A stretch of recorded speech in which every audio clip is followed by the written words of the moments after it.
Hazak ou Baruch. Bessorot Tovot, on est le 13 aujourd'hui, Sivan. Je sais pas, apparemment bientôt, dans une semaine, peut-être on enlève les masques. Tout dépend de la paracha de cette semaine. Elle se termine avec l'histoire de Myriam.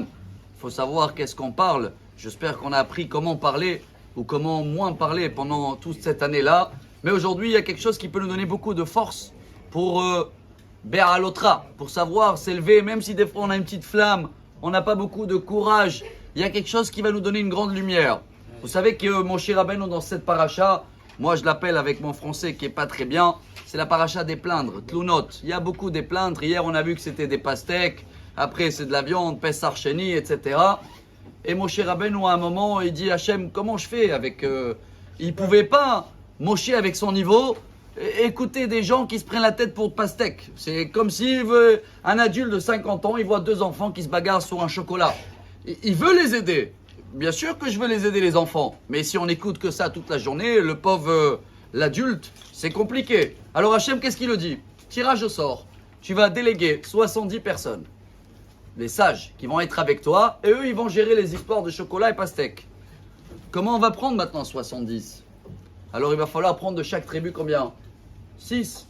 6 multiplié par 12, c'est combien? 72. Aïe, aïe, aïe, il y a un problème. 5 par 12, c'est combien? 60. On a un problème. Comment on fait?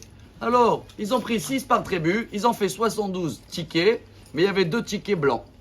Ça veut dire que sur les 70 sages, on les connaissait, hein, il y en a 2 qui vont sortir et ils vont pas être prophètes. Imaginez-vous la scène, les 70 érudits ont été choisis et les 2 qui ont sorti le ticket blanc, ce qui veut dire que selon la volonté de Dieu, c'est pas des vrais prophètes. Et d'un coup, c'est cela dans la paracha, Eldad ou Meidad, Mitnabeim Bamachane. Les 2 qui n'ont pas été choisis, ils commencent à prophétiser, comme ça on dit en français, dans tout le peuple d'Israël. Et vous savez qu'est-ce qu'ils étaient en train de prophétiser? Moshe Rabbeinu, il va rester dans le désert, il va pas rentrer dans la terre d'Israël. C'est Yehoshua qui va nous faire entrer, c'est les initiales de Mitnabeim. Moshe Tanuach Nafsho, Yehoshua Machnis. Imaginez-vous le scandale. Yehoshua, il arrive vite chez Moshe. Il dit Moshe Rabbeinu, Kelaim, il faut les mettre en prison les 2. Ça va pas. Ils ont tiré un ticket blanc et il faut un balagan. Voilà le message d'aujourd'hui. Vous savez qu'est-ce qu'il dit Moshe Rabbeinu? Hamkane atali, umi iten kol ha'am Hashem nevim. Yehoshua, t'es jaloux pour moi? Amen que tout le peuple d'Israël, ils vont prophétiser.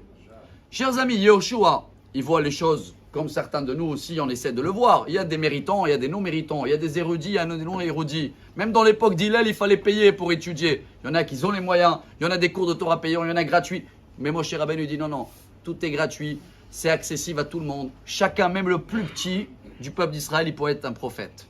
Voilà l'image de Moshe Rabbeinu. Voilà comment nous, aujourd'hui, on peut avoir beaucoup de lumière pour nous, pour comprendre. Chacun de nous qui parle, il contrôle sa bouche, comment il parle.